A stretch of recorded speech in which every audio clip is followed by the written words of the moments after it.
Muy buenas tardes, sean todos ustedes bienvenidos, nuestros socios de Aritac, nos da mucho gusto saludarlos.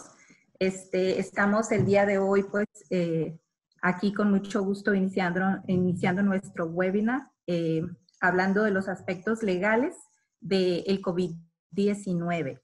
Este virus, pues, nos ha generado a todos un gran reto, sin duda, uno de los mayores que hemos tenido tanto en la industria como en nuestra ciudad, por lo menos el que yo recuerdo, ¿verdad? Entonces, con esto les doy la bienvenida y me gustaría presentarles a nuestros panelistas del día de hoy, amigos de nosotros de Aritac, pero aparte también socios de despachos muy renombrados de nuestra ciudad. Primero que nada quisiera presentar a Carlos Martín del Campo, socio de Baker McKenzie y parte del Comité Laboral de Aritac. Y también tenemos con nosotros al licenciado Ricardo Estrada, socio de MAEC y pues también amigo de nuestra Asociación de Recursos Humanos de Tijuana. Y con esto les doy la bienvenida. Nos hacen favor Carlos y Ricardo de dar su introducción. Gracias, buenas tardes. Adelante, Richard. Buenas tardes, Carlos, a Lourdes y a todos quienes están aquí acompañándonos. Gracias por la oportunidad. Pues efectivamente, este tema de las consideraciones legales es un tema que nos ha estado enseñando día a día cosas nuevas, ¿no? No se había vivido una situación como esta. Obviamente a las autoridades pues las agarró también con una legislación probablemente un poco, no sé si limitada o no, pero sí, obviamente sin considerando el antecedente que hubo en 2009, ahí fue donde hubo una reforma para incluir el mes de salario, porque anteriormente no se estaba, el mes de salario mínimo, porque originalmente no se consideraba nada, un pago, pues en el tema de la suspensión de las relaciones de trabajo. Nada más como a manera de comentario, y ya Carlos también nos apoyará en el antecedente. Bueno, podemos decir que el antecedente inició pues, prácticamente con las medidas, ¿verdad?, de sana distancia el 24 de marzo, luego la publicación también de la declaratoria de emergencia del Consejo de Salubridad General del 30, y lo que vino ya a marcar la pauta más que nada fue el acuerdo del 31 de marzo emitido por la Secretaría de Salud, en donde ahí pues fue donde ahora sí empezamos a batallar un poco o mucho en el tema de la suspensión de las actividades no esenciales. La autoridad, y lo que hemos comentado en el gremio, creemos que fue muy hábil para enmarcar el tema de la contingencia, no como una contingencia sanitaria como habla la Ley Federal del Trabajo, sino como una emergencia sanitaria que de alguna u otra manera ubicó el motivo de esta contingencia, de esta emergencia sanitaria, como un motivo de suspensión por causas de fuerza mayor. Y tratándose de los asuntos de suspensión colectiva de las relaciones de trabajo, pues ya hemos platicado mucho, ¿no? Nada más tratando de ubicarnos, hay un procedimiento de un juicio especial colectivo para la fracción primera del artículo 427, en donde habla del caso fortuito fuerza mayor. Sin embargo, la autoridad, que es un procedimiento que se lleva ante la Junta de Conciliación, es una especie de juicio que debe de tener una resolución, pero la autoridad se ubicó allí y dijo, tienes que pagar los 30 días, el mes o los 30 días que te marca la ley, porque el procedimiento, se los platico así muy rápido. El ejemplo más sencillo, se incendia una planta, en ese momento se suspenden las actividades, el patrón tiene la obligación de avisar a la Junta de Conciliación que suspendió las actividades por un caso fortuito, presenta las pruebas, presenta el parte de bomberos, presenta todas las pruebas, y una vez que se desahoga el procedimiento, entonces la autoridad va a emitir una sentencia, una resolución, en donde va a corroborar o a ratificar o como quieran ponerle, que las relaciones se encuentran suspendidas, va a dar la ratificación y nos puede dar esa suspensión hasta 6 meses. Hasta 6 meses pueden emitir la declaración de suspensión y dice, y se pagará hasta 1 mes de salario a los trabajadores. Entonces, en casos pasados, cuando ha habido un incendio de alguna planta que va uno y presenta esa solicitud de suspensión a la Junta puede ser que diga, suspendo 3 meses, suspendo 4 meses y pago hasta 1 mes de salario. Aquí la autoridad lo que hizo es, suspendo actividades por 30 días y págale de acuerdo a la fuerza mayor, caso fortuito, que son los 30 días de salario. Y por eso fue tanta la repetición que hicieron de que tenía que pagarse el salario íntegro, que de alguna u otra manera motivó a los trabajadores a empoderarse como grupo, que yo creo que ahorita vamos a platicar también algo de eso, qué va a pasar después de que pase todo esto, ¿no? En el tema de las relaciones colectivas. Pero básicamente ahorita estamos en espera de que salga ya el nuevo acuerdo en donde ya la autoridad mandó el mensaje de que piensan regionalizar, ¿verdad?, territorialmente el país, en donde ha sido más baja o nula el contagio. Dicen que a partir del 17 se van a empezar a normalizar las actividades, en donde no, que es donde estamos nosotros, pues ahí sí se espera que esto se prolongue otro mes más, pero no sabemos en qué términos va a venir el acuerdo. Ese es el problema que actualmente tenemos. Entonces, pues trabajaríamos en esta plática sobre lo que hay hasta ahorita, lo que ha estado haciendo el gobierno del estado, cuáles han sido en un momento dado, qué opciones tienen las empresas, en fin, las preguntas que vayan surgiendo. Aquí vamos a estar con gusto para dar la respuesta. Carlos, gracias. Gracias, Ricardo. Pues a mí me gustaría empezar por compartirles el mensaje en el sentido de que lo que estamos viviendo es algo extraordinario. Cuenta la historia que una pandemia de este tipo se vive cada 100 años, gracias a Dios. No nos va a tocar vivirlo otra vez, pero desde el punto de vista legal nos toca trabajar con lo que tenemos. La legislación que tenemos en la Ley Federal del Trabajo y en las demás legislaciones aplicables es pues un poco limitada, como menciona Ricardo.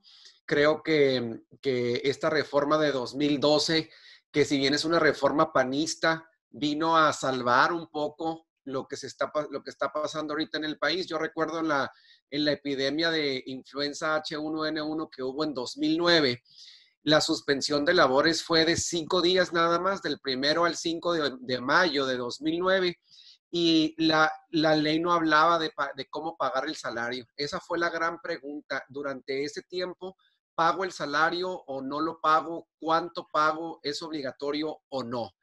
Ahorita tenemos manera de identificar ante una contingencia sanitaria que se pague el salario mínimo, pero como bien dice Ricardo, la gente del gobierno fue muy hábil en términos de declarar una emergencia sanitaria por causa de fuerza mayor, y eso provoca que haya una interpretación en el sentido de que corresponde el salario íntegro. Pero más allá de la interpretación que le podamos dar desde el punto de vista jurídico, el gobierno ha sido muy claro y muy enfático, y más aún en el estado de Baja California, en el sentido de que a los trabajadores les corresponde el derecho, se ha manifestado así, de cobrar el salario íntegro y quedarse en su casa.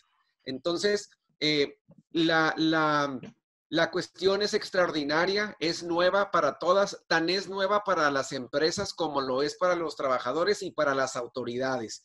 Entonces, hemos visto la serie de situaciones que se han venido presentando, a veces cambian día con día.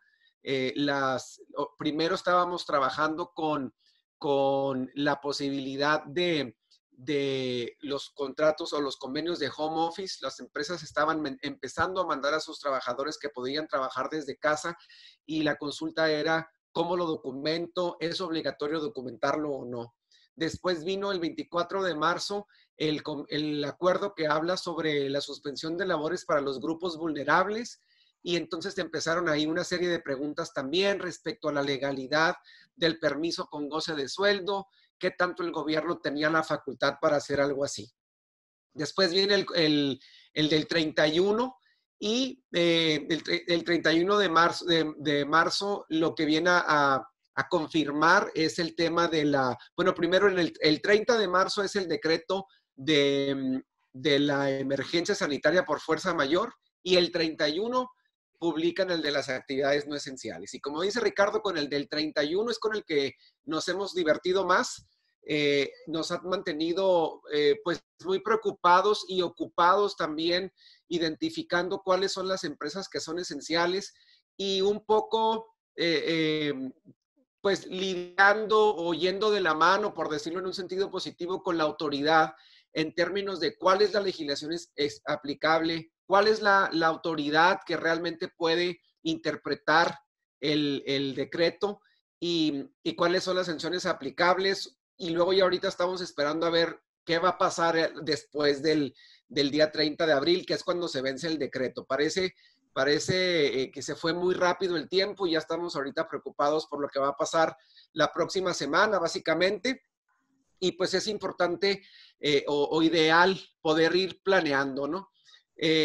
Ahorita vamos a empezar con una especie de entrevista que nos va a ir haciendo Lourdes con las preguntas que ya hemos recibido con anticipación, pero a mí me gustaría terminar esta intervención inicial recordando que estamos ante una cuestión de salud.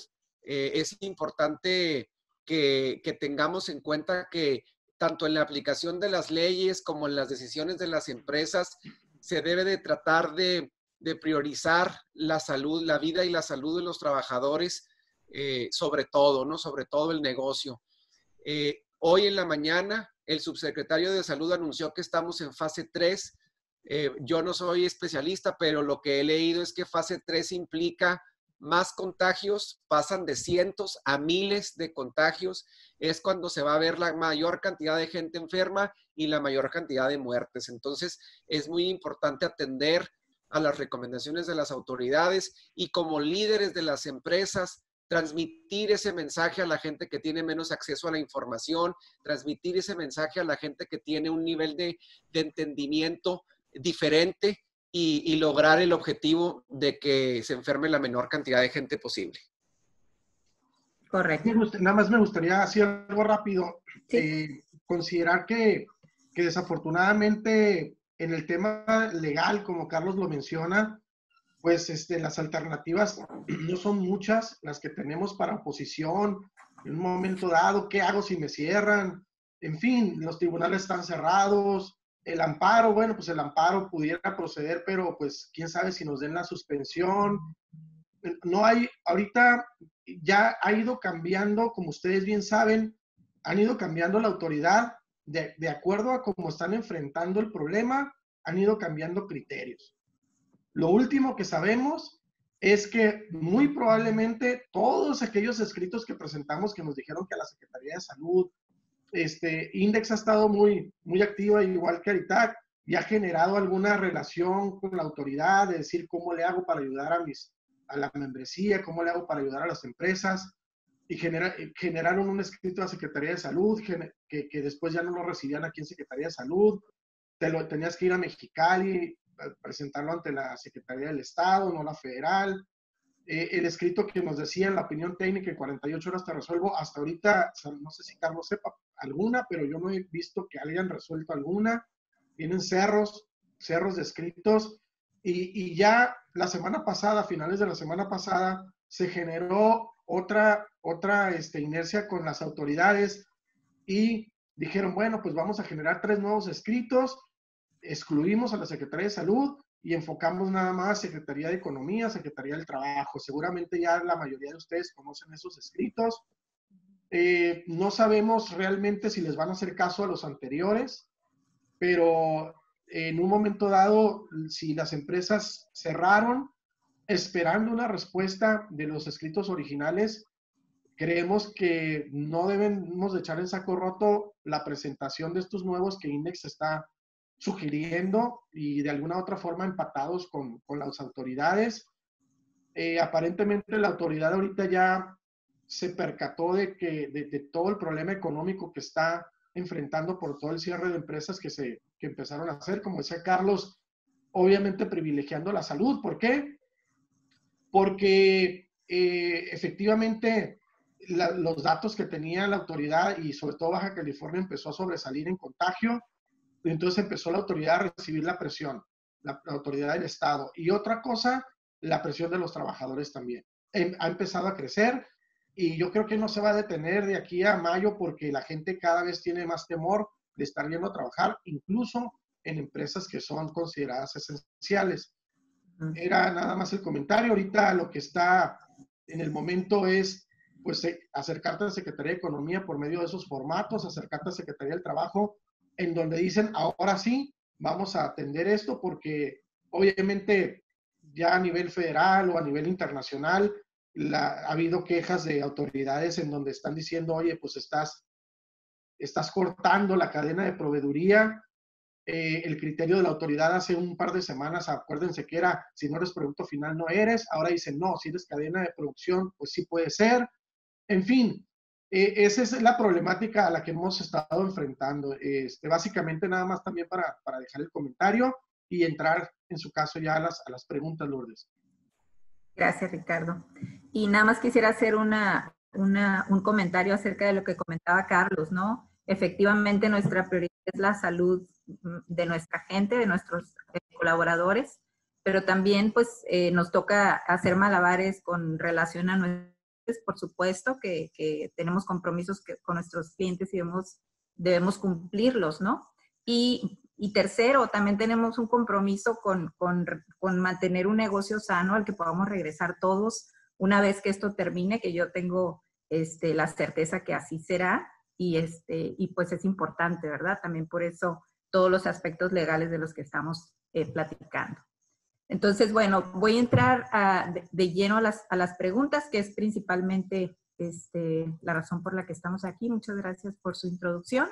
La primera es, si una empresa tiene varias unidades de negocio y solo una es esencial, ¿puede llamar a sus trabajadores de áreas no esenciales para que cubran la esencial? Es buena pregunta. Miren, ahí entramos en un problema de interpretación, porque, a ver, las no esenciales, la idea es que no haya aglutinamiento de gente. Entonces, la autoridad dice, vete a tu casa y permanece en tu casa. Entonces, llamar a trabajadores, creo que por ahí va la pregunta, de esas empresas, de esas actividades no esenciales que yo tengo y meterlos a las esenciales mías, probablemente ahí se nos puede complicar con la autoridad, porque pues entonces estás realmente de alguna otra manera evitando, o sea, promocionando, no sé, provocando que siga habiendo acumulación de personas, y lo que ahorita la autoridad pretende es la dispersión. Entonces, pues ya sería, no me queda a mí muy claro de que lo podamos hacer. Sin embargo, pues bueno, el acuerdo es empresas no esenciales, empresas esenciales siguen laborando, pero pues la pregunta es buena, ¿verdad? No pudiera yo así de manera precisa decir, lo puedes hacer, pero la lógica me dice, pues es que estaríamos yendo en contra entonces del espíritu realmente del acuerdo. No sé cómo ves tú, Carlos. Sí, hay que recordar que las empresas, aun cuando sean consideradas esenciales, deben de cumplir con ciertos lineamientos de medidas de precaución.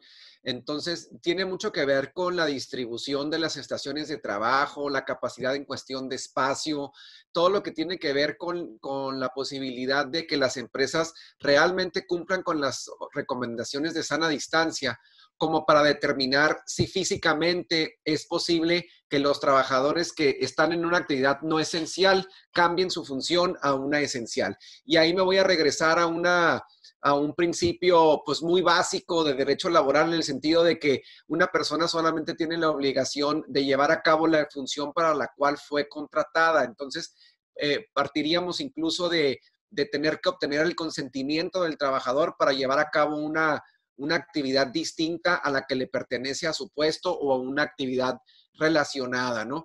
Pero digamos que de ser posible cumplir con las medidas de sana distancia, yo no vería ningún impedimento legal en términos de si el trabajador está de acuerdo, si cumple con sana distancia, y lo que voy a hacer es concentrar mi operación en puras actividades que sí se consideran esenciales, entonces la autoridad no tendría ninguna herramienta para considerar que la empresa hizo algo mal. Pero como les digo, considero que se requeriría el consentimiento de los trabajadores. Tiene mucho que ver también si estamos hablando de diferentes lugares en cuestión de domicilio. Si tengo varias operaciones en diferentes domicilios, llevo a cabo diferente producto y los voy a llamar a un solo domicilio, el trabajador también debe dar su consentimiento para cambiar el lugar de trabajo. Entonces trae como varias aristas la pregunta. Ok, muy bien. Muchas gracias. Tenemos una pregunta de Dinora y nos pregunta que si la emergencia sanitaria es hasta el 30 de abril, de acuerdo al decreto, pero se está hablando de extenderlo hasta el 31 de mayo, pero no ha salido en el diario oficial. ¿Qué procede? La pregunta de los $50,000. Adelante, Ricardo. Lo que pasa es que aquí pueden ser varias hipótesis. Y ahorita pues vamos a pensar, ¿verdad? Sin tener la seguridad de que vaya a pasar. Una es que continúe la contingencia, la emergencia sanitaria, ¿verdad? En esta hipótesis continúa la aplicación del artículo 427, fracción primera, pero básicamente aquí ya la indemnización ya nosotros prácticamente ya la cubrimos. Entonces, si vuelven a decir, continúa emergencia sanitaria en base a la fracción primera, técnicamente, ¿qué nos va a decir la autoridad? ¿Tienes que volver a pagar el salario de los 30 días? Pues, o sea, no sabemos. En este caso, nosotros ya cumplimos. O sea, las empresas que pagaron el salario íntegro o las que seguimos pagando el salario, podemos decir, oye, yo ya cumplí con el mes, que la ley me dice hasta un mes, yo ya lo cumplí, ¿verdad? Entonces, esa es una posibilidad. Y pues bueno, ahí ya diría la empresa, pues yo ya pagué el mes y pues ya probablemente ya no tenga yo una obligación de pago, pero lo vemos muy lejano, ¿no? Porque la autoridad no va, o sea, está buscando cómo de alguna u otra manera el patrón pasarle ahora sí que la carga al patrón para continuar sosteniendo a los trabajadores. Puede ser que se dicte una nueva emergencia sanitaria con nuevas reglas, ¿verdad? Pues ahí puede ser que diga, se dicte una nueva emergencia y el patrón tiene que hacer el pago del salario o marcar alguna pauta. Puede ser que se emita una declaración de contingencia sanitaria en donde ahí la ley nos dice que pues debemos de hacer el pago de los 30 días del salario mínimo. Pero aquí el problema va a ser que también no sabemos cómo la autoridad, pero es una posibilidad. Las empresas preguntan, ¿voy a tener que pagar el mínimo en el siguiente periodo? No sabemos, dependiendo de cómo salga el acuerdo. Ahora, ¿qué pasa si dictan el salario mínimo 30 días más y luego se amplía el periodo? La ley ya no te da para más, pues, o sea, ya pagaste el mes, ya vas a pagar el mes con el salario mínimo y luego, ¿qué sigue? La ley federal del trabajo ya no te da para más. Puede ser también que se reforme la ley federal del trabajo. Por ahí hay un acuerdo, hay una iniciativa del Partido del Trabajo que habla, o sea, a lo mejor se les ocurre decir, eliminamos lo del salario mínimo y ponemos que debe ser el salario íntegro del trabajador, ¿verdad? Que antes del 1 de mayo modifiquen la ley o en unas semanas, quién sabe. Y también hay esa iniciativa que anda por ahí del PT que habla de una especie de convenio o acuerdo tripartita o tripartito, en donde la empresa aportaría una cantidad, el trabajador, y tendría que hacerse también por medio de un representante de la autoridad del trabajo, y la autoridad del Estado tendría que, me refiero a la federal o estatal, deberá ser acompañada de beneficios para esas empresas que hagan ese tipo de acuerdos. Eso está ahí, no le han dado trámite. Monreal hace varias semanas dijo que era como dice Carlos, la reforma fue en la época del PAN no había realmente nada antes. Eso dijimos, bueno, pues está bien de perdida que se les garantice el mínimo a los trabajadores. Y muchas empresas dicen, yo puedo pagar un poco más, está bien. Pero entonces pueden ser esos los escenarios, pues, ¿qué va a pasar después? ¿Qué va a pasar si se amplía este periodo? Pues no sabemos cómo vaya a venir el acuerdo, ¿no? Pero esas pudieran ser algunas hipótesis que nos enfrentaríamos. Ahí, Lourdes, me gustaría aclarar o comentar un detalle. Hoy en la mañana escuchaba la conferencia de prensa mañanera del presidente y habló el director del Seguro Social de cómo los insumos médicos y el equipamiento médico para los diferentes hospitales públicos se estaba moviendo más rápido que nunca. En situaciones normales se tardaría meses y ahorita lo están haciendo llegar en días. Creo que así es como el gobierno se va a empezar a mover y una de las amenazas, podría decir yo, o una de las rutas que no debemos de perder de vista está justo en lo que menciona Ricardo. Han estado circulando en los últimos días iniciativas de reforma a la Ley Federal del Trabajo, donde le quitan el tope de los 30 días. Eso es algo que podría suceder. Tendrían que modificar la ley ya, ahorita, estarla modificando o en los próximos días para poder tener una ley que sea aplicable a la contingencia o a la situación sanitaria que tenemos. A mí me llamó mucho la atención la semana pasada cuando el subsecretario del Trabajo fundó sus opiniones apoyado en un nuevo grupo de expertos y sacaron el mapa donde hay diferentes ciudades o diferentes municipios que tienen menos contagios que otros. Y desde que vi eso se me ocurrió pensar que también lo que está diciendo Ricardo en el sentido de que van a decir hay una nueva emergencia sanitaria, hay una nueva causa de fuerza mayor y por lo tanto nos quedamos con otros 30 días, ¿no? Creo que el gobierno va a buscar todas las alternativas posibles para no decretar una contingencia sanitaria e irnos al salario mínimo, porque sería de alguna manera contradecir al presidente, quien ha manifestado que el salario mínimo es inhumano. Entonces, creo que la posibilidad de que eso suceda como tal es baja.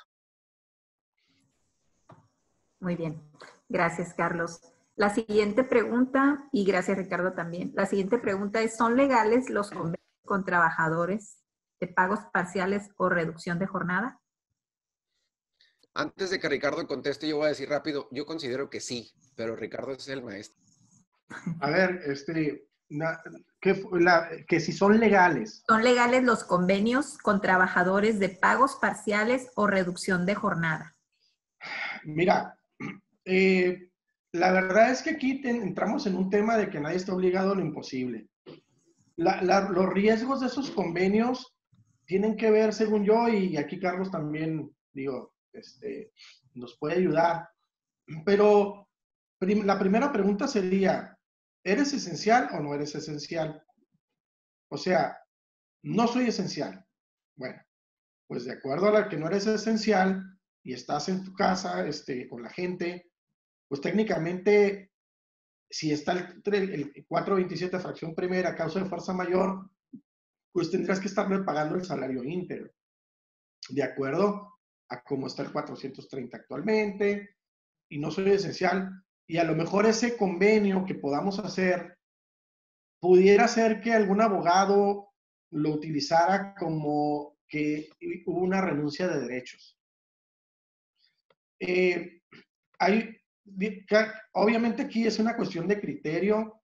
Desafortunadamente, yo recuerdo mucho una frase de Brad hace como un mes que dijo, todos los juicios los van a perder. Ni peleenlos porque los patrones van a perder. Algo así dijo. Entonces, si no soy esencial, estoy en una zona gris. Y también pero si soy esencial y técnicamente la relación continúa con los trabajadores que no son vulnerables, la relación se mantiene. Y si en un momento dado ahí queremos hacer algún acuerdo, ahí a lo mejor hay un área de oportunidad un poquito más viable, ¿verdad? Como Carlos lo comenta, o sea, yo creo que sí son legales. En el tema, yo creo que hay una diferencia dependiendo del tipo de de actividad que estás desarrollando. Va en un momento dado, en casos de demandas, podría haber ahí un argumento de los abogados de los trabajadores, de decir, él me debe haber pagado esto, nada más me pagó esto, reclamo la diferencia o reclamo una reducción en mis ingresos. Vayan ustedes a saber, ¿no? Ya hay muchos abogados que se andan promoviendo, que en la vida los hemos visto, seguramente Carlos también estará de acuerdo conmigo, que no los hemos visto en el gremio, y ahí se andan promocionando y diciendo mil cosas a los trabajadores, ¿no? Entonces... Y yo creo que algo, perdón, sí. Ricardo, si me permites agregar, cuando están yendo a inspeccionar las empresas, no quieren ver esos convenios, o sea, ni siquiera les interesa. Sí, el tema de los convenios, sí pueden revestir cierta legalidad. Insisto, aquí la voluntad es de dos, trabajadores y patrón. Mientras los trabajadores, a lo mejor haces un convenio mal hecho y como tú quieras, pero si la gente lo acepta y no te hace reclamaciones, obviamente el grado de riesgo de que tengas una contingencia va a bajar mucho. Pues ahí cuenta mucho la forma de plantearle a los trabajadores la situación, la concientización. El problema es todo el día y todos los días les están diciendo a ti te toca el salario íntegro, y los abogados que andan ahí coyoteando, pues les mandan mensajes por WhatsApp, por Facebook, por lo que ustedes quieran, y eso ha generado una falta de disposición a veces de los propios trabajadores. Hoy me decían en una empresa, licenciado, vamos a trabajar nada más unos días, les vamos a seguir pagando sus horas, pero me reclamaron 3 horas extras de un día que vinieron a trabajar, cuando les estoy pagando su salario íntegro y me están trabajando menos horas. Nada más para que vean hasta dónde llega ya el pensamiento de los trabajadores. Pues volviendo a la pregunta, yo creo que sí pueden revestir conceptos de legalidad, pero van a estar sujetos sí a impugnación, y ya depende pues de la forma que le demos, cómo los planteemos, la concientización, la forma de proponérselo a la gente, el ambiente laboral, el liderazgo, todos esos elementos que nos bajen el riesgo. Desafortunadamente estamos ahorita enfrentando pues a muchos trabajadores que ya sienten el derecho a recibir, y cualquier cosa que les digas que no le vas a dar, sienten que le estás quitando algo y se complica la elaboración de sus proyectos. Claro. Carlos. Muchas gracias. Yo nada más quiero soportar mi comentario del principio, en el sentido de que considero que sí son legales. Si partimos de la base de que estamos en el contexto de una causa de fuerza mayor, la ley nos obliga a dar un aviso a la Junta de Conciliación para 2 cosas: para que nos apruebe la medida de suspensión y para que nos diga cuánto dinero pagarle a los trabajadores, y dice la ley que no deberá exceder del importe de un mes de salario, 30 días de salario. Entonces, la medida de suspensión es un hecho notorio. No tenemos que acreditar o convencer a la Junta de Conciliación que era necesaria la medida, porque está ordenada por la Secretaría de Salud. Y en el segundo tema, si vamos con la Junta de Conciliación y en lugar de decirle, Junta, fíjate que no necesito tampoco, ya la medida de suspensión no necesito que me la confirmes porque hay un decreto. El monto a pagar tampoco necesito que me lo confirmes porque ya me puse de acuerdo con el trabajador. Y entonces aquí está el convenio que celebré. Me parecería que difícilmente la Junta de Conciliación diría, no, el convenio no es válido, tendrías que haber pagado el 100 porque las circunstancias del país te obligaban a pagar el 100. Si hay un acuerdo entre las partes, creo que hay un argumento bastante sólido para defender, en el sentido de que las partes se pusieron de acuerdo. Quiero aprovechar que estoy en el uso de la voz para comentarles que se está publicando en este momento el Diario Oficial de la Federación con la modificación al acuerdo. Lo voy a leer literal para no comprometer opinión ni interpretación, pero dice: artículo primero, se modifica la fracción primera del artículo primero del acuerdo, por el que se establecen acciones extraordinarias para atender la emergencia generada por el virus SARS-CoV-2, publicado en el Diario Oficial de la Federación el 31 de marzo de 2020, para quedar como sigue. Artículo primero, fracción primera. Se ordena la suspensión inmediata del 30 de marzo al 30 de mayo de 2020 de las actividades no esenciales con la finalidad de mitigar la dispersión y transmisión del virus en la comunidad, para disminuir la carga de enfermedad, sus complicaciones y la muerte por COVID-19 en la población residente en el territorio nacional. La fracción 2 a la 8 quedan igual y luego dice artículo segundo, se adicionan los artículos 3º, 4º, 5º y 6º al acuerdo por el que se establecen acciones extraordinarias para atender la emergencia sanitaria generada por el virus SARS-CoV-2, publicado en el Diario Oficial de la Federación el 31 de marzo para quedar como sigue. Artículo 3º. Las acciones extraordinarias para atender la emergencia sanitaria generada por el virus, referidas en la fracción primera del artículo 1 del presente acuerdo, dejarán de implementarse a partir del 18 de mayo de 2020 en aquellos municipios del territorio nacional que a esta fecha presenten baja o nula transmisión del virus SARS-CoV-2. Baja California desafortunadamente no entra ahí. La Secretaría de Salud definirá los criterios para evaluar la intensidad de la transmisión del virus, así como cualquier otro factor relacionado con el riesgo de propagación de la enfermedad y la vulnerabilidad de las poblaciones afectadas.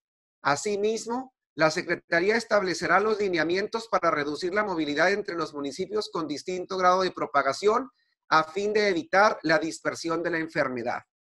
En todos los casos, con independencia de la intensidad de la transmisión que se tenga en los municipios, se mantendrán hasta nuevo aviso la medida señalada en la fracción 5ª del artículo 1 del presente acuerdo relativa a la protección de las personas del grupo de riesgo. Artículo 4. La Secretaría de Salud Federal realizará las adecuaciones que considere necesarias al sistema de vigilancia epidemiológica y otros sistemas de información para lograr una vigilancia especial de los pacientes que se encuentren graves y críticos a causa del virus, así como de la demanda de disponibilidad de servicios hospitalarios en el segundo y tercer nivel de atención médica. Artículo 5. Los gobiernos de las entidades federativas deberán, 1. Mantener actualizado el reporte diario de ocupación, disponibilidad y atención por infección respiratoria aguda. Voy a empezar a resumir. 2. Instrumentar las medidas de prevención y control pertinentes atendiendo a los criterios generales emitidos por la Secretaría. 3. Establecer y ejecutar los mecanismos conducentes a la reducción de la movilidad de habitantes entre municipios con distintos grados de propagación. 4. Garantizar en el ámbito de su competencia la implementación adecuada y oportuna de estas medidas.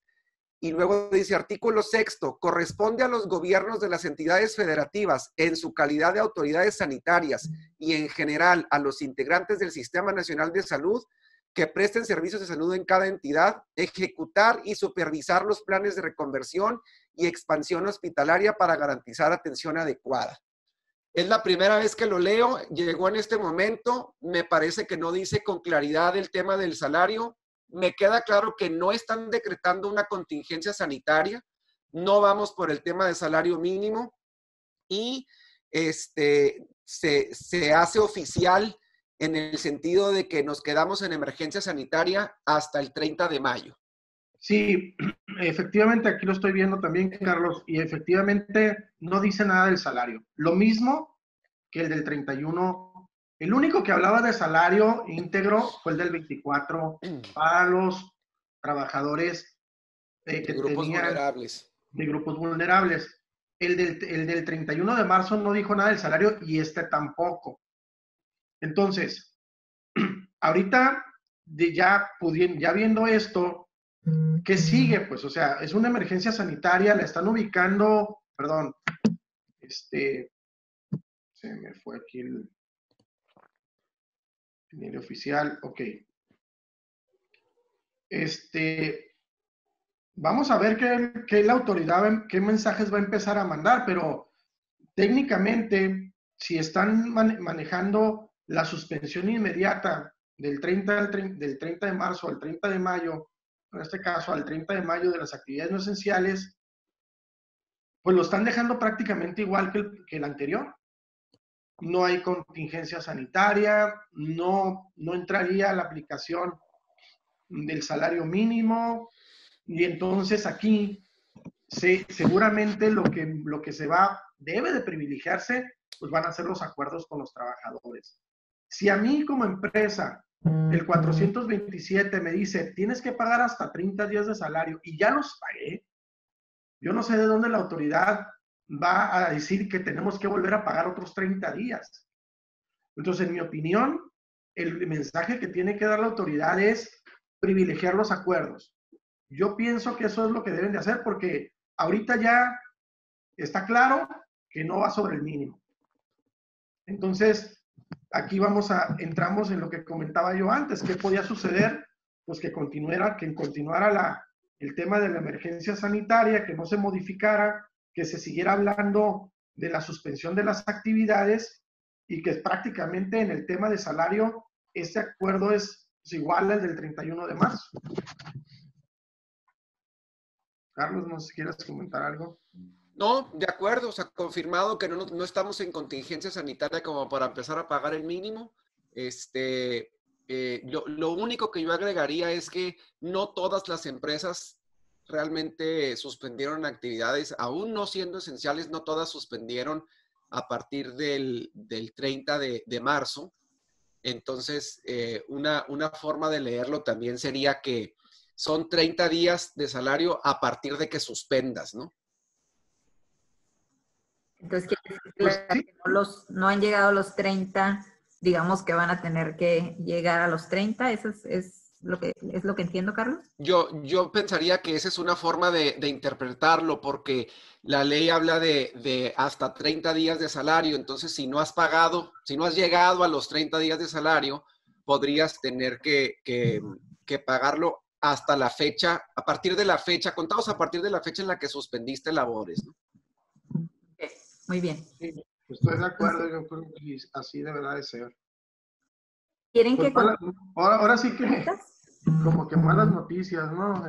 Digo, porque sigue otra vez esta situación prestándose a la interpretación, a la indefinición, y definitivamente eso pues va a seguir generando la misma incertidumbre para las empresas que teníamos con el del 31 de marzo, ¿no? Pensábamos que pues probablemente aquí iba a haber algún poco más de claridad en ese aspecto.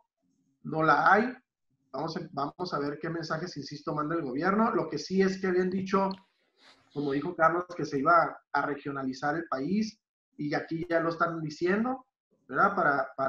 Para mayo 17, 18,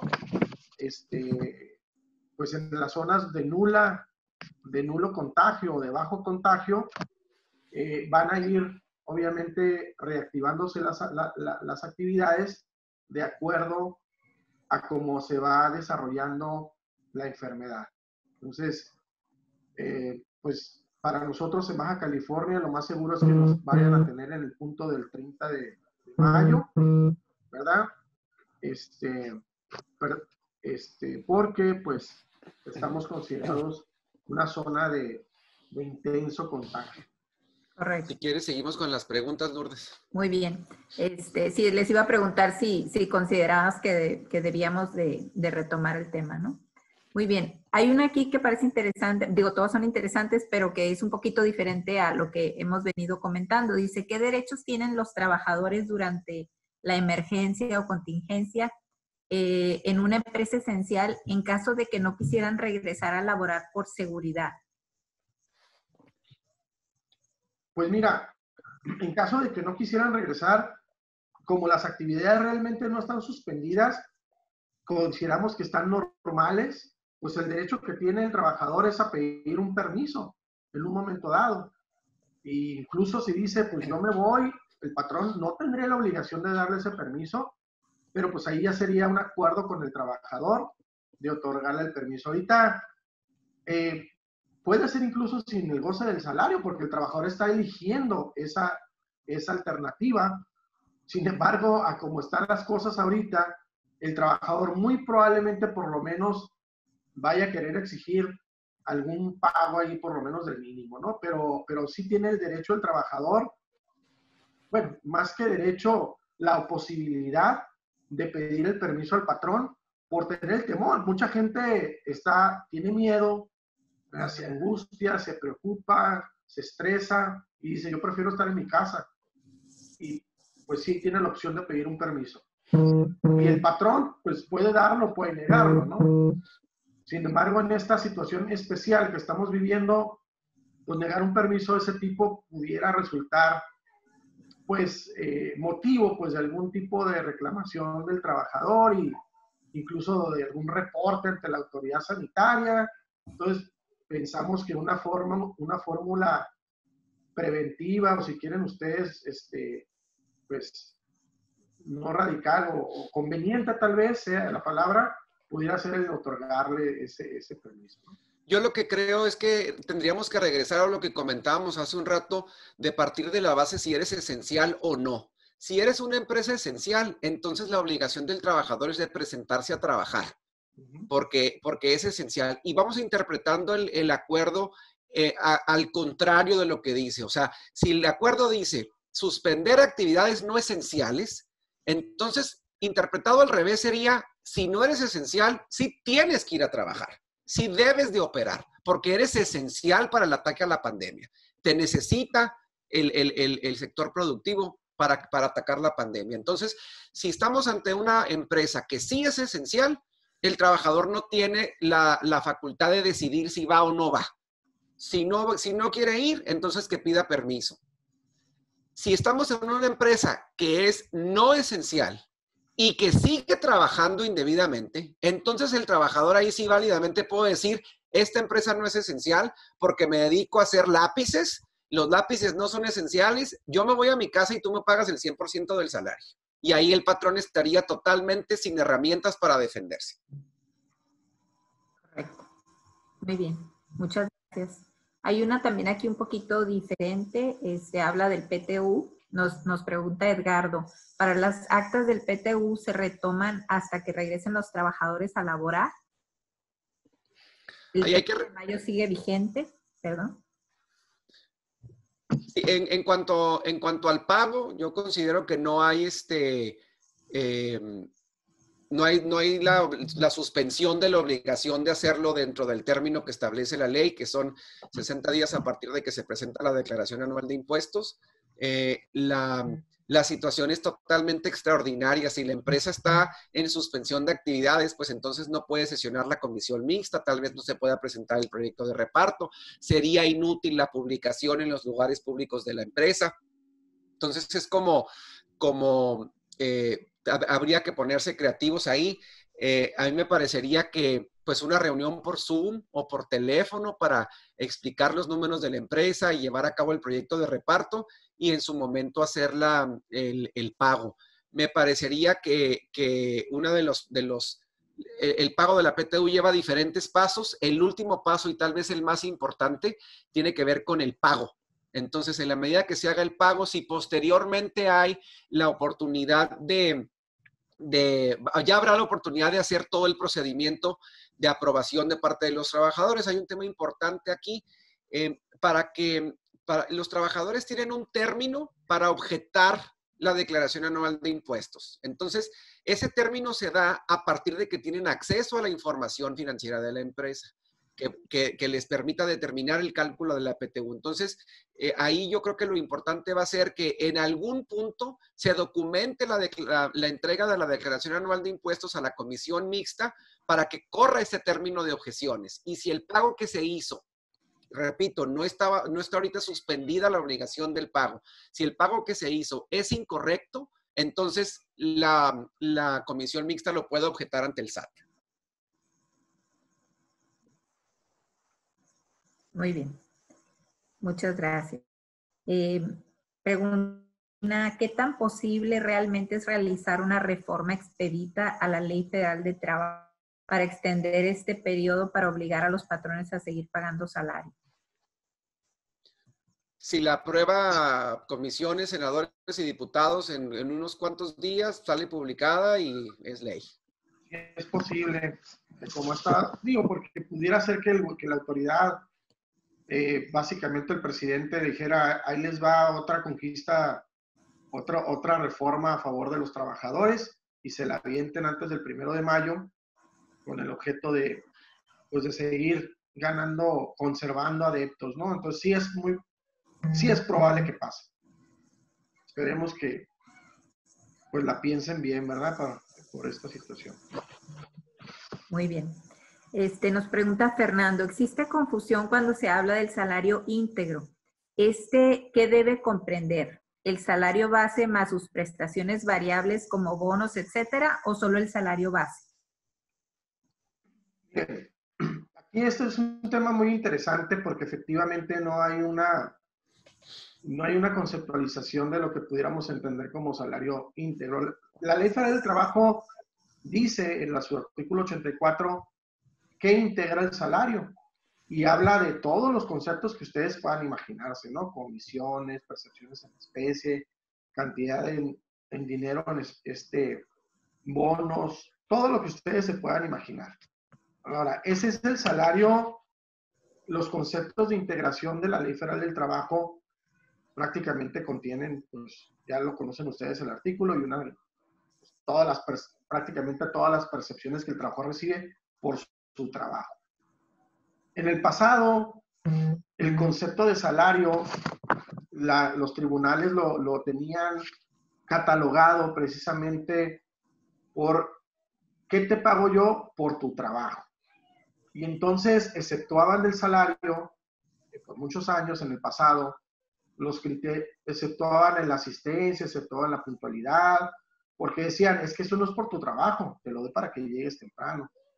Es que la puntualidad, la asistencia no es por tu trabajo, te lo doy para incentivar que no faltes. El transporte no es por tu trabajo, es para que llegues a la fuente. Entonces hacían esa diferenciación.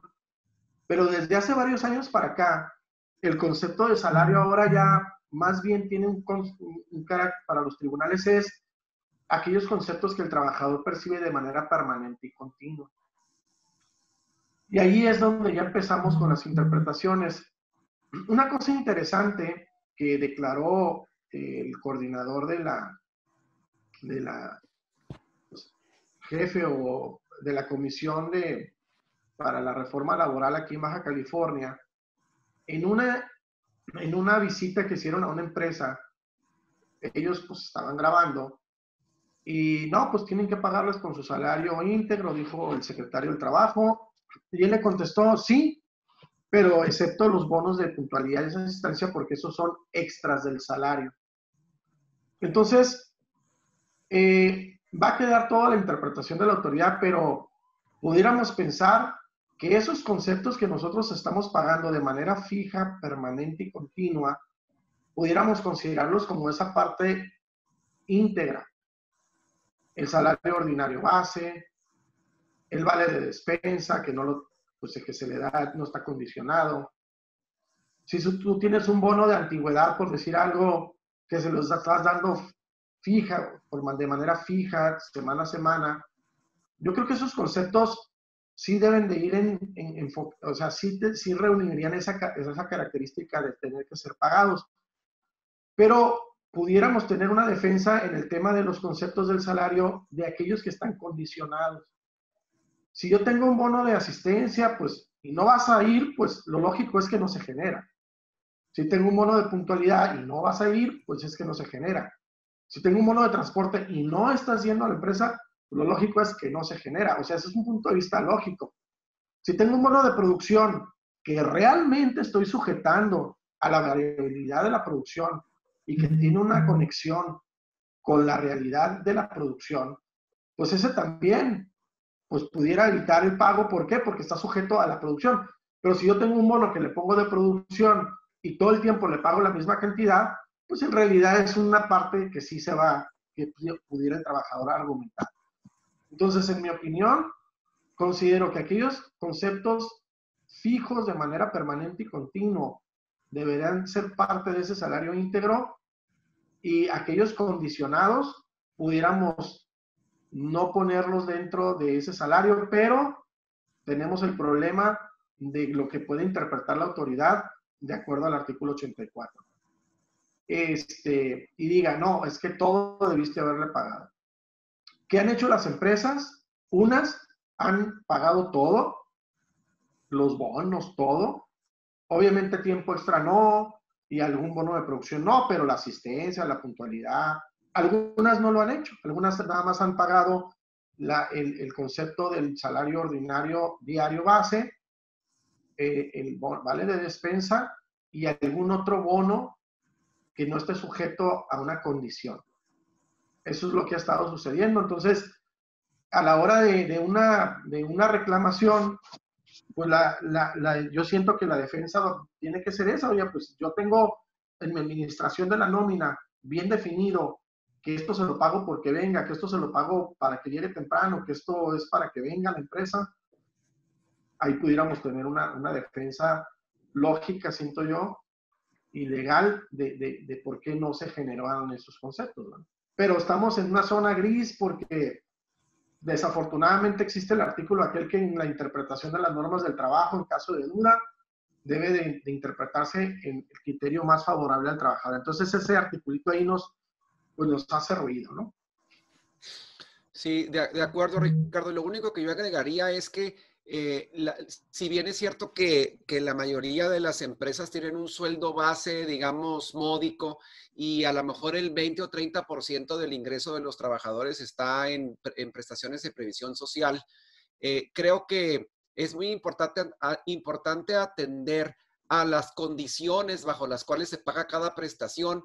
Y ahorita, en esta situación especial donde la gente tiene la información de que tiene derecho al 100% de su salario, para determinar cuál prestación es salario o no, tendríamos que atender a cómo está pactada la prestación, cómo está pagada y si la prestación se ha realmente obtenido por el trabajador en forma reiterada y recurrente.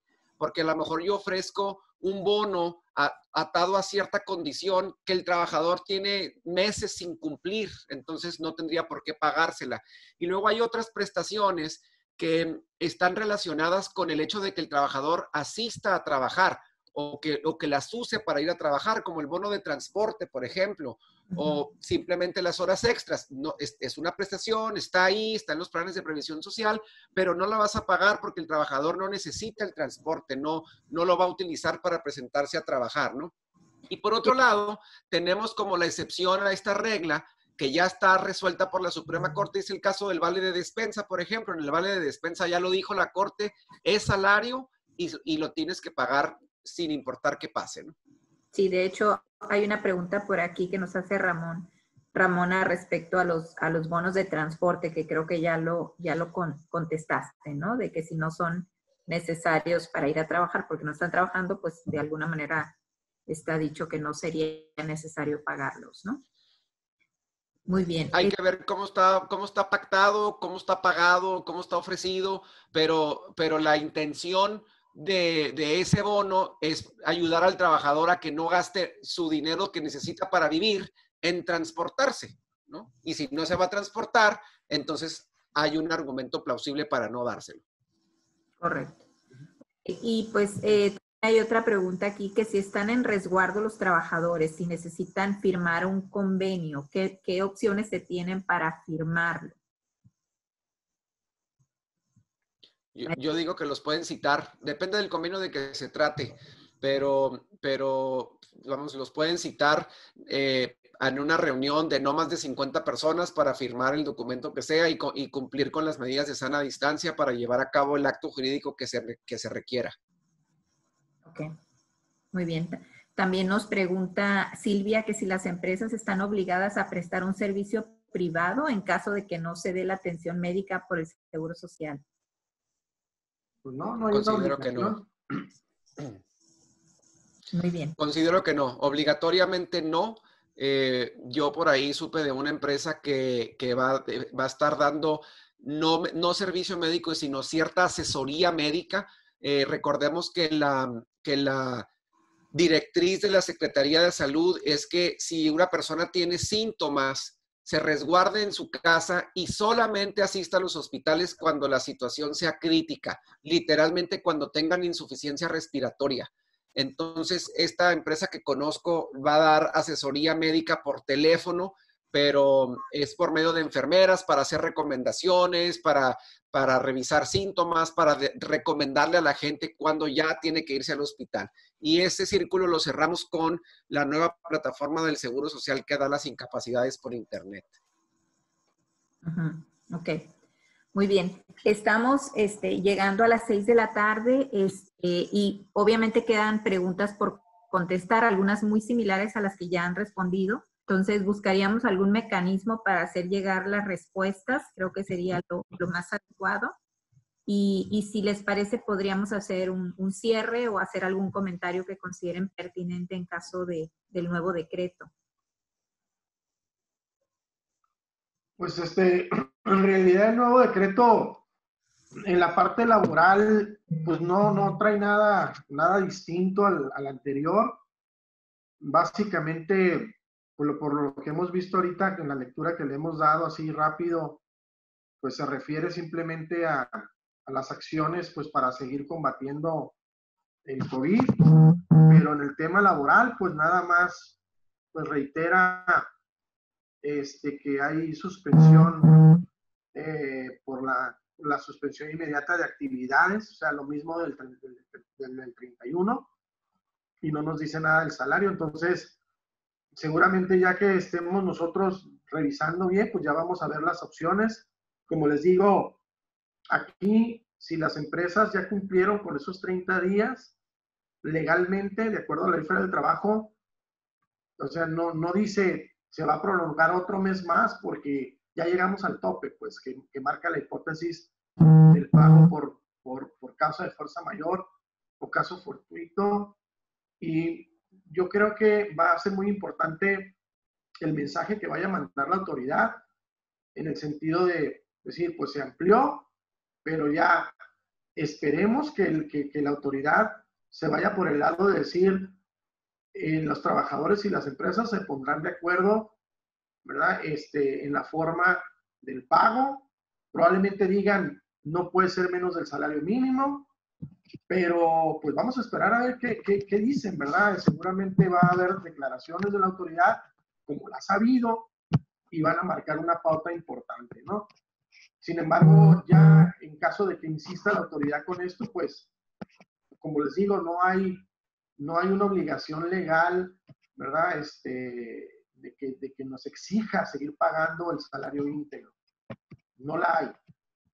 La hubo en el momento que el acuerdo del 31 se basó en la causa de fuerza mayor, nos remitió al 430, bueno, pues sí, eso dice el artículo. Pero ya ahorita ya no hay una disposición legal en la ley federal del trabajo que diga cómo le tenemos que pagar. Si hubiera sido la contingencia sanitaria, como no la esperábamos, la verdad, para ser sincero, no esperábamos que se fueran por ese lado y lo dejaron igual prácticamente, ¿no? Entonces, sí vamos a ver cómo reacciona la autoridad y nosotros, en mi opinión, pues tendríamos que trabajar sobre acuerdos con los trabajadores, que va a ser yo creo que la opción que vamos a tener, ¿no? Pero ahorita que digamos, tenemos obligación de seguir pagando el salario otro mes, insisto, no la hay esa obligación en la ley del trabajo.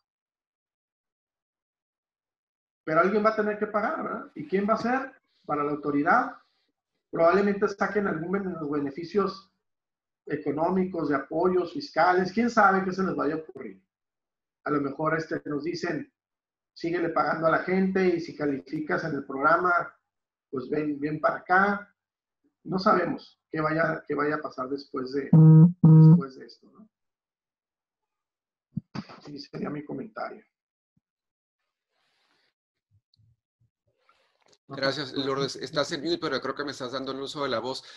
A mí lo que me gustaría es enfatizar en que bueno, evidentemente este decreto que acabamos de leer ahorita, pues lo único que representa para efectos legales es una extensión de lo que ya teníamos. Me parece que hay espacio para interpretación en cuanto al pago del salario. Habrá quienes opinen que los 30 días ya transcurrieron, habrá quienes opinen que los 30 días solamente se detonaban si hacíamos el aviso ante la Junta de Conciliación, que no se puede hacer legalmente porque legalmente están suspendidos los términos en las juntas de conciliación. Entonces, yo creo que aquí lo que va a marcar la directriz es el mensaje que el gobierno pueda dar para las empresas y para los trabajadores en términos del pago de los salarios. La función principal de las juntas, y su nombre lo indica, es una junta de conciliación. Entonces, la Junta de Conciliación es una autoridad de buena fe, y la Secretaría del Trabajo me parece que podría adoptar una postura de privilegiar los acuerdos entre las partes, pero es muy importante estar al pendiente del mensaje del gobierno en ese sentido, ¿no? Lo otro que puedo concluir son dos cosas. Por un lado, la fase 3 es la fase más crítica en cuanto al tema de contagios y muertes, pero saliendo de la fase 3, cuando salgamos de la fase 3 es porque ya se detuvo el número de contagios y disminuye el número de muertes. Entonces, empezamos también a ver en el decreto que ya habla de que se extiende hasta el 30 de mayo, pero los lugares donde no haya tanto contagio es donde van a poder empezar con algo de actividad previa, ¿no? Otro punto que me parece importante mencionar es que la Asociación Manufacturera en Estados Unidos está haciendo mucha presión con el presidente. Está haciendo presión en el sentido de que la industria manufacturera en Estados Unidos no paró. Ya hay protestas en Estados Unidos, aquí en San Diego, de gente que quiere regresar a trabajar. Y por otra parte, el presidente de Estados Unidos lo que hizo fue darle la facultad a los gobiernos de los estados americanos para que cada gobierno decida lo que va a hacer. Y en la conferencia diaria que da el gobernador de Baja California, ya mencionó el domingo pasado que pues hay que voltear a ver qué hace el vecino, ¿no? No creo que haya hecho un compromiso como tal, no creo que haya emitido una directriz como tal, simplemente comentó que habría que ver qué es lo que hace el vecino. Me parece que tiene que ver también hacia este lado en términos de cómo va la dispersión del virus, pero al mismo tiempo, pues ya también este decreto que acabamos de leer le da la facultad a los gobernadores de ir implementando las cuestiones que sean necesarias en el tema de atención a la pandemia, y habla específicamente de la atención hospitalaria, ¿no? Entonces, y al mismo tiempo ya viene una parte donde dice que los que no tengan contagio se van a poder adelantar al 30 de mayo, ¿no? Entonces, es muy importante continuar atento a todas las disposiciones y mensajes. Y como decías tú, Lourdes, no perder de vista que esto se va a acabar, que tenemos que estar listos para regresar a trabajar de una manera sana, y que entre más inteligentes seamos ahorita, entre más pacientes seamos ahorita, va a ser más fácil reconstruir el camino de regreso. Sí, me gustaría comentar también algo, si me permiten, rápido. Adelante, Ricardo. Por aquí me llegó una iniciativa también de Morena, que fue de lunes, que no, digo, no sé si sea real o no, pero agregan como causa de suspensión la suspensión de labores o trabajos que declare la autoridad sanitaria competente en los casos de emergencia sanitaria por causa de fuerza mayor, que esa está acomodando a lo que ahorita está sucediendo. Y el 429 le agregan otra fracción en donde dice, si se trata de la fracción octava, es decir, que haya una suspensión de las labores por motivo de una causa de emergencia sanitaria o fuerza mayor, el patrón deberá pagar el salario íntegro al trabajador hasta por 30 días. Y en todo caso, el pago del salario podrá ser convenido por las partes, dice aquí, sin que pueda ser inferior al mínimo. Entonces, aquí está otra posibilidad de reforma distinta a la del PT, pero ahí están en el ambiente, pues. Las empresas que ahorita estamos en la zona gris de no saber si somos esenciales, de que no sabemos si somos esenciales o no.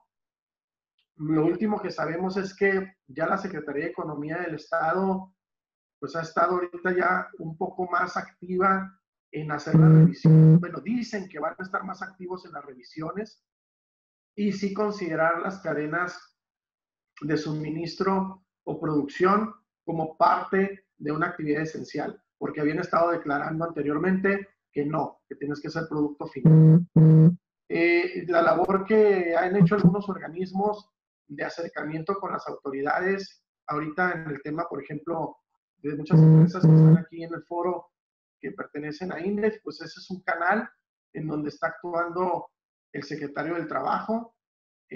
Supe que hoy tuvo una reunión en Tecate con 8 compañías y les mencionó que estaban preocupados por el tema económico, por la situación de las empresas, pero que tenían que, en un momento dado, poner jerárquicamente el tema de la salud, pero que ellos iban a estar ya más atentos a la resolución de las declaratorias si eras o no esencial.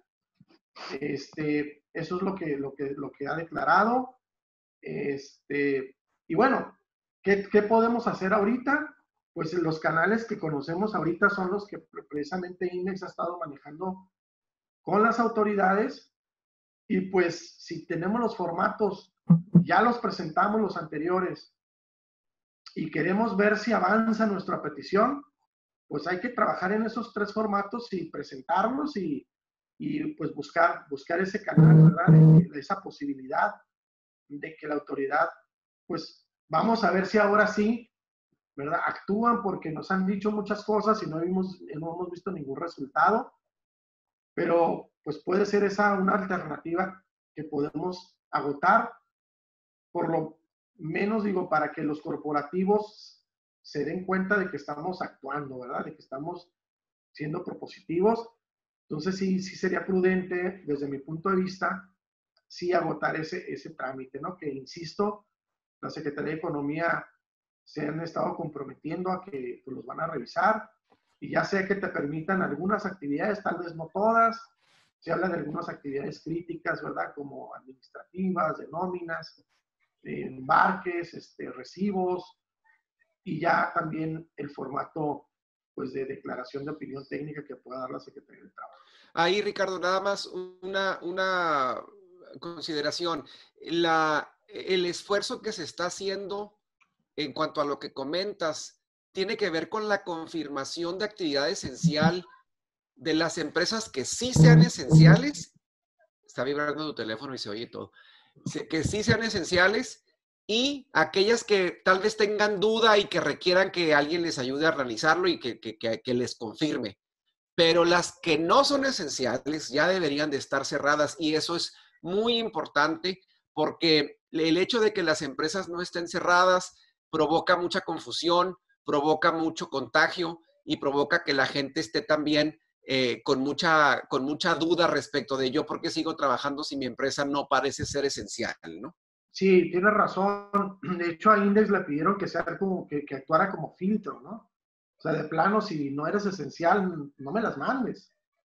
Y nada más por tocar otro tema así rápido, Carlos, que lo habíamos platicado ya también tú y yo, el tema de la consecuencia que va a tener toda esta experiencia que estamos teniendo con el empoderamiento o el reconocimiento de los trabajadores como un grupo que en algunas compañías han hecho presión y han tenido resultados positivos. Esa parte es una parte que también no quiero usar el término preocupa, pero es algo que tenemos que tener en cuenta, porque sobre todo en Mexicali, el Partido Comunista, algunos sindicatos relacionados con Susana Prieto están haciendo labor de publicidad, están entrando, ¿verdad?, con algunos trabajadores, y eso puede traer va a complicar, sentimos nosotros, o va a mover más el tema colectivo. Si ya traíamos problemas, o si quieren ustedes, no tanto problemas, inquietudes en el tema de las legitimaciones de los contratos, si voy a abrir mi contrato o no lo voy a abrir, ¿qué voy a hacer? Pues esto nos va a poner a repensar en un momento dado las estrategias, porque puede darse el caso de que sí empiece a haber un poco más de actividad colectiva aquí en la región. Correcto, yo estoy de acuerdo. Muchísimas gracias, Ricardo, Carlos. Hoy sé que van a ser más famosos que López-Gatell después de este decreto. pero sabemos que es muy importante estar enterados de la novedad, y me había dicho Carlos que esperaba que a lo mejor a medio webinar tuviéramos ya algo del decreto, ¿no? Entonces digo, ahí está la experiencia hablando del tema, ¿no? Entonces les agradezco de nuevo, estoy segura que vamos a programar muchos más de estos webinars porque estamos con tantos cambios que es importante que estemos todos al pendiente de sus recomendaciones y de los cambios que hay en la legislación. Les pido a los participantes que por favor nos ayuden con una encuesta. Son solo 5 preguntas. Es muy importante para nosotros para asegurar de que seguimos la mejora continua como asociación y que podemos programar algunos cambios para los siguientes que vienen adelante, ¿verdad? También les agradezco, extendimos un poco, pero pues siempre se complica el terminar en tiempo cuando hay tanta información tan importante. Muy bien, muchísimas gracias de nuevo. Gracias a todos, que estén bien, cuídense. Muchas gracias. Gracias, Lourdes, gracias, Carlos. Gracias, Aritac, por la oportunidad y como siempre quedamos a la orden. Esperemos que se hayan aclarado algunas de las muchas dudas, ¿verdad? Sin duda. Pues vamos a estar aquí pendientes para las nuevas que van a surgir con este nuevo acuerdo. Sin duda. Muchas gracias. Buenas tardes. Buenas tardes, que estén muy bien, cuídense mucho. Igualmente. Gracias. Bye, bye. Hasta luego.